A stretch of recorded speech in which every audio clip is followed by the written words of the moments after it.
नमस्कार, मैं हूं रहबर सिवारी और आप देख रहे हैं एडी टीवी 72 नेटवर्क।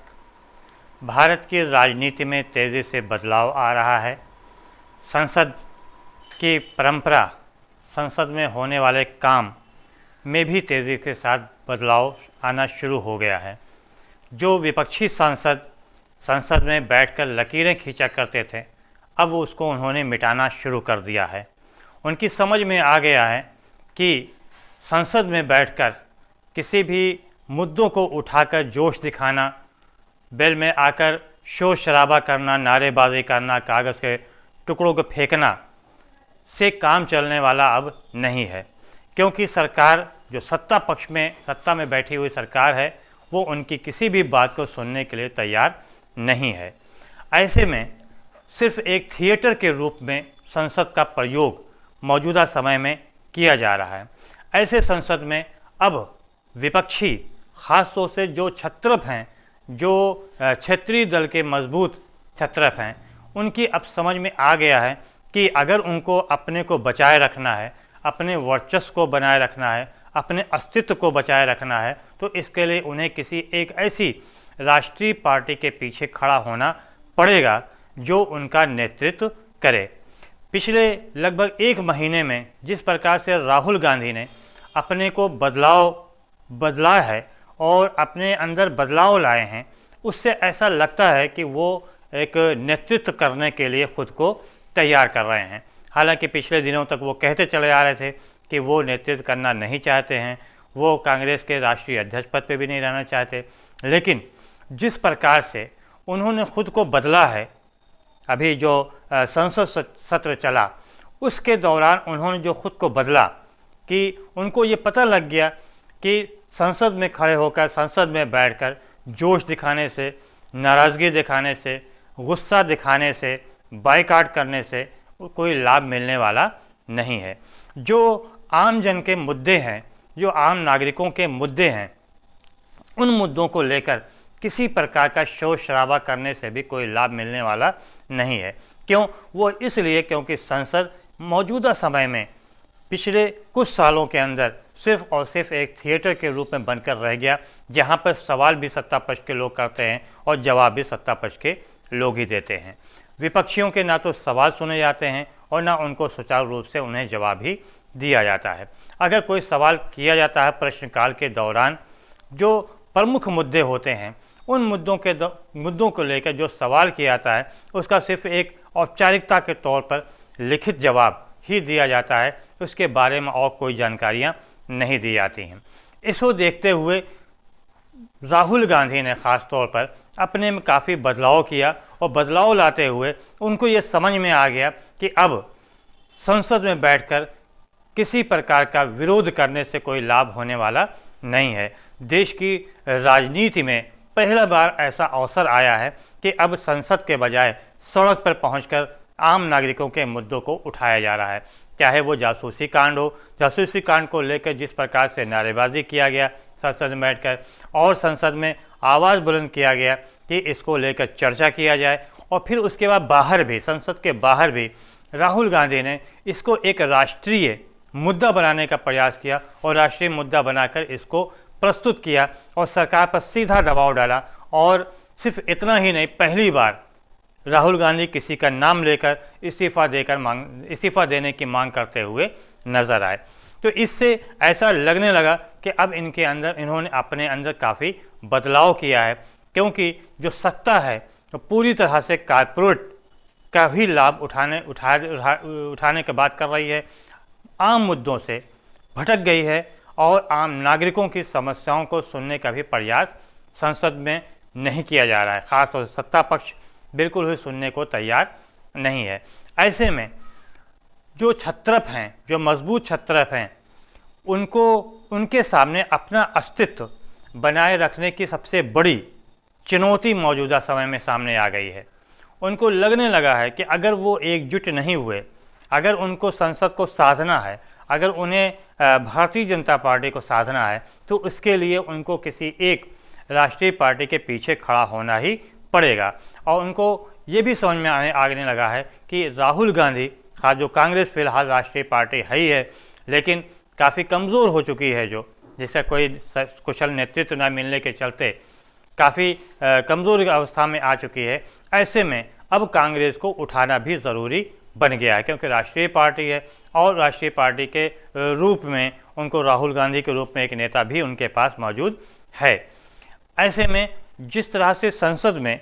जो देखने को मिला, संसद के अंदर, संसद के बाहर, सड़क पे जो देखने को मिला, उससे ऐसा लगने लगा कि जो छत्रप हैं,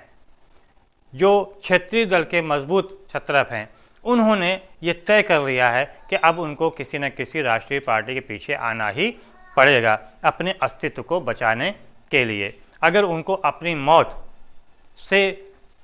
बचाना है तो उसके लिए कांग्रेस को जिंदा करना ज़रूरी है। यही वजह रही कि बीते दिनों संसद में राहुल गांधी नाश्ता लेकर पहुंच गए और सारे विपक्षी दलों को एकजुट करके नाश्ता कराया, तब कहा कि अब संसद की तरफ कूच किया जाए। इसके अलावा साइकिल से वो संसद पहुंचते हुए नज़र आए। इसके अलावा दिल्ली में जो एक बालिका जो कि रेप के बाद उसकी हत्या की गई, उसके घर पहुंचकर पीड़िता से मिलते हुए नज़र आए।